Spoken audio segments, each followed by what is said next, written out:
পুরুষ মানুষ হইল টাকার মেশিন।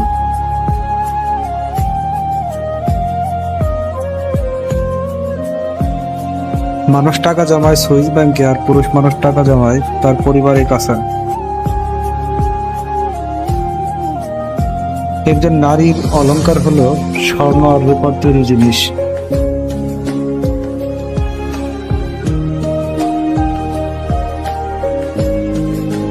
আর পুরুষের অলংকার হলো টাকা।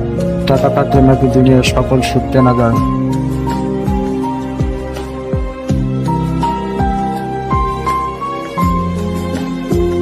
একজন পুরুষ তার সর্বোচ্চ দিয়ে চেষ্টা করে কিভাবে পরিবারকে আগলে রাখা যায়।